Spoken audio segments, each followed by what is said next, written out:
He was a man who was blunt, known for his bluntness and directness. When I say blunt, I am saying direct without any beautification of a statement. He would tell you, you are wrong. You know, with us still we are quite diplomatic. When we want to say something, we would greet and we would say it in a nice, sweet way. Abu Dharr, no. He had no time for all that. He would say it bluntly. You can be the Amirul Mu'mineen, but you are extravagant and you are wasting a lot of money. And Allah is going to ask you about it, and I'm warning you and I'm reading this verse to you. That's what he used to do to Uthman ibn Affan radiallahu anhu.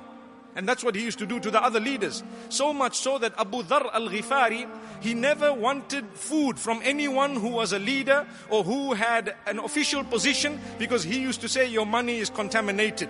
You have money, you have not earned it with your own hard sweat. You've just got it as a wage. Allahu Akbar. Yet, it was not that what they earned was haram, but he was so particular about what he ate, what he wore, that he did not want it. We will come to a story, inshallah, in a few moments. But let's talk about how he accepted Islam. He was a dark in complexion man who was quite thin and tall. And he heard about Muhammad sallallahu alayhi wasallam. So there are two main narrations as to how he accepted Islam. I'm going to mention one of them.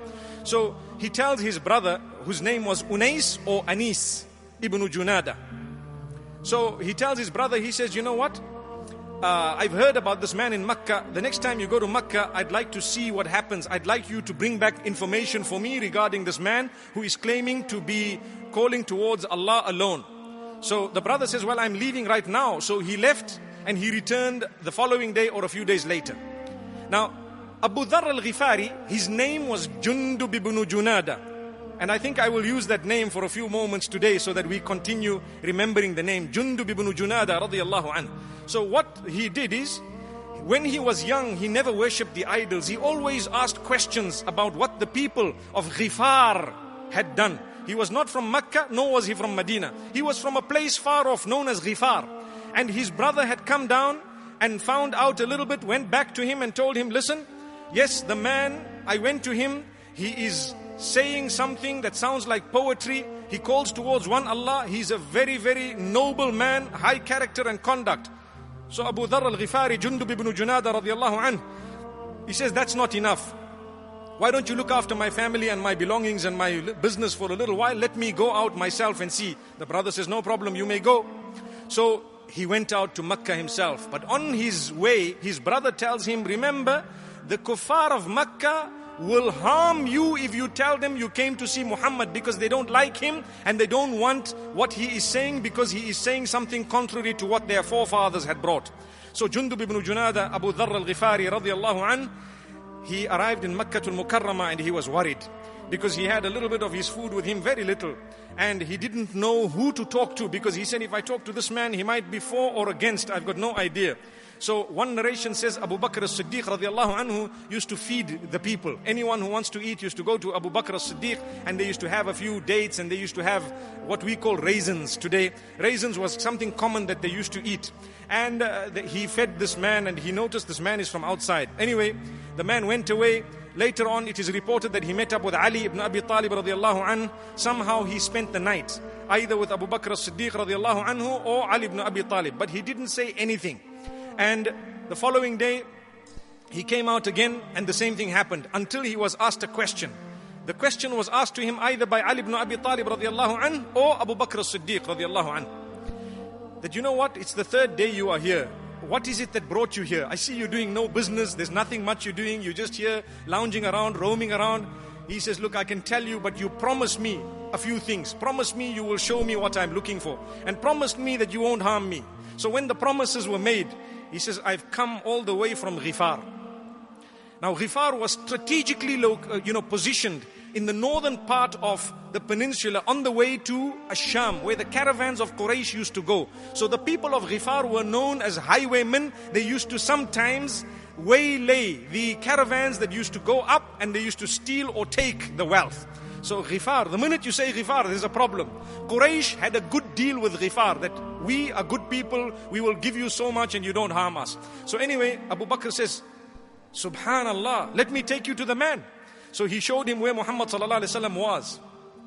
And now Abu Dharr Al-Ghifari looked at him and says, Assalamu alayka ya Rasulallah. Subhanallah, who's this man? A stranger looking at Muhammad sallallahu alaihi wasallam. The first time the greeting Assalamu alayka ya Rasulullah was ever used was Abu Dharr Al-Ghifari radiyallahu anhu.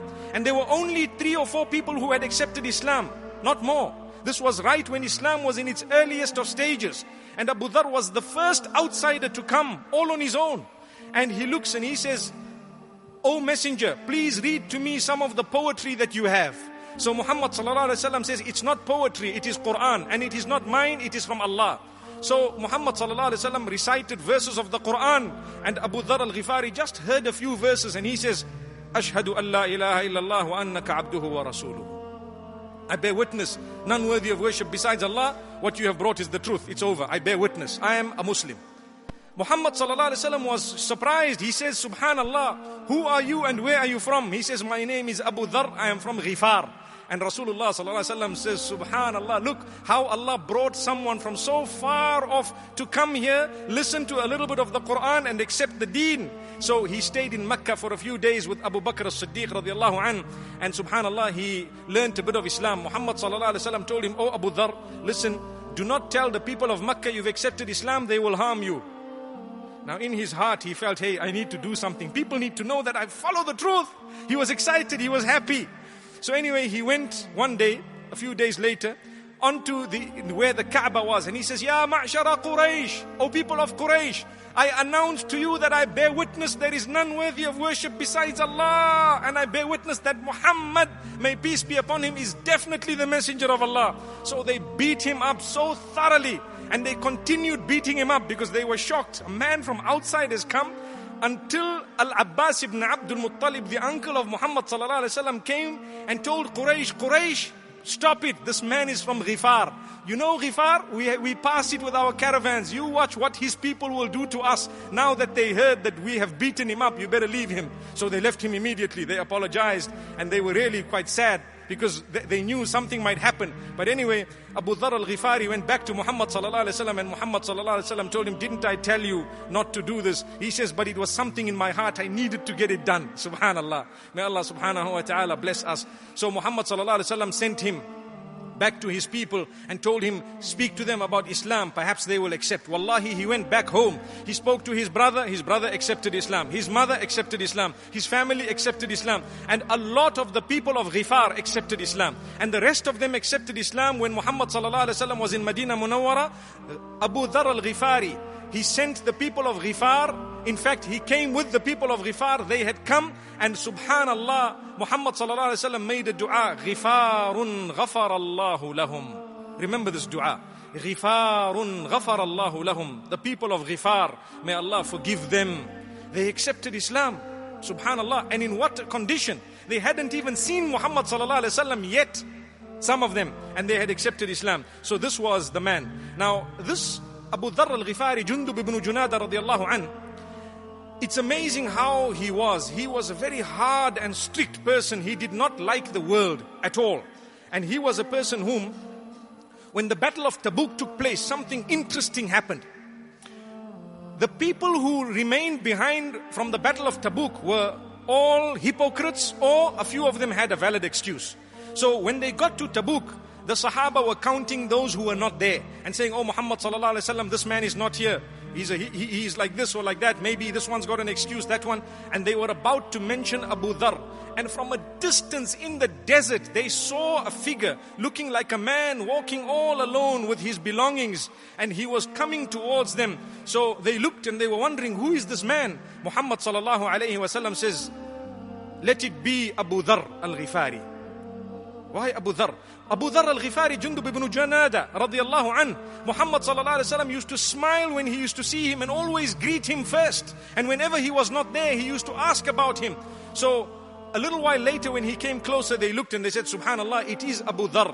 So Rasulullah sallallahu alaihi wasallam made a dua for him. And in fact, it was a prophecy that Muhammad sallallahu alaihi wasallam had exclaimed on that day. He says, "May Allah subhanahu wa ta'ala have mercy on this man.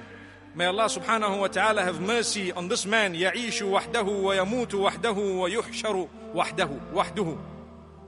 That he, Abu Dharr, lives alone, he walks alone. He lives alone, he will die alone, and he will be resurrected alone. Subhanallah. And he walked all the way alone. When he came, they found out that his horse had given him some trouble, so he actually had to abandon it and walk. Subhanallah. So this is why he was coming walking and he made it to Tabuk. Subhana Rabbi al-A'la. Allahu Akbar. May Allah make us from those who are steadfast. May we be able to walk even for our salah. Even for our salah.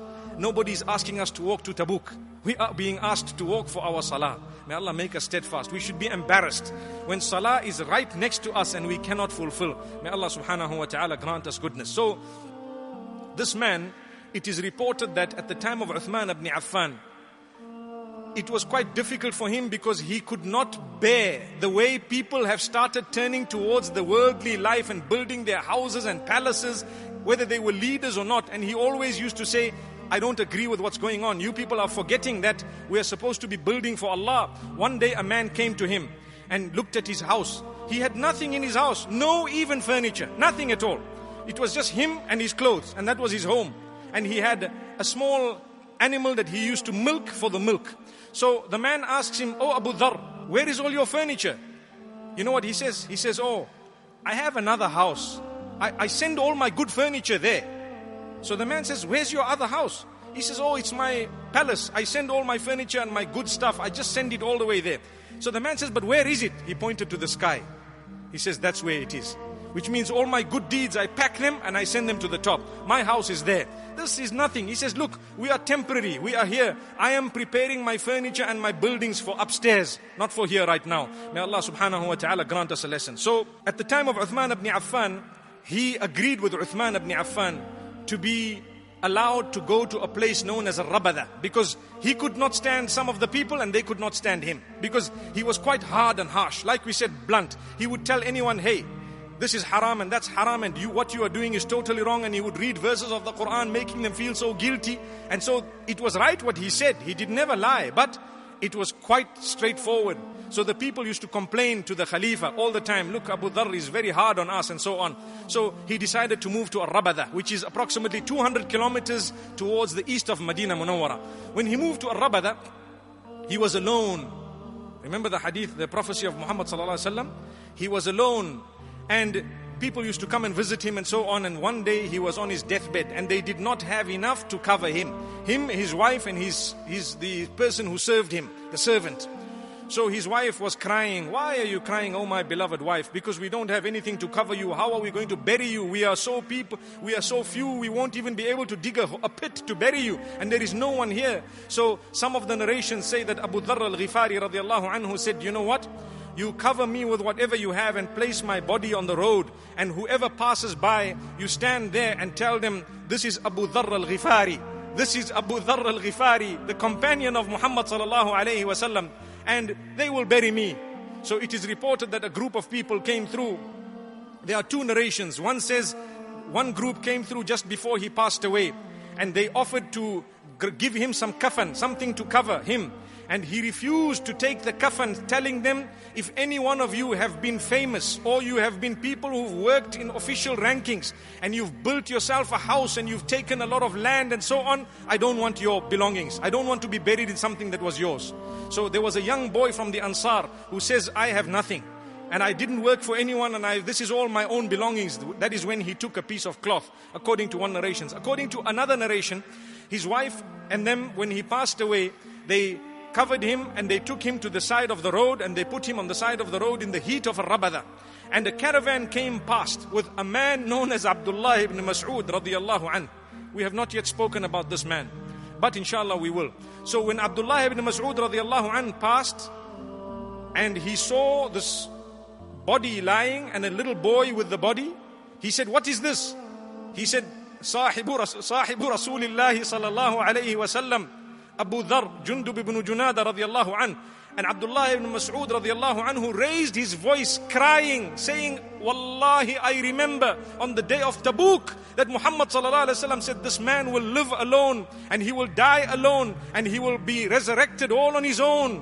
May Allah subhanahu wa ta'ala bless this man." And this is when Abdullah ibn Mas'ud radiyallahu anhu had led the salah of janazah, or participated in it, of this man Abu Dharr radiyallahu anhu in Al-Rabadha. May Allah subhanahu wa ta'ala bless them and bless every single one of us. These were our heroes. Look at the lives they led. They built the palaces of the akhirah. With us, we are interested in building the palaces of the dunya.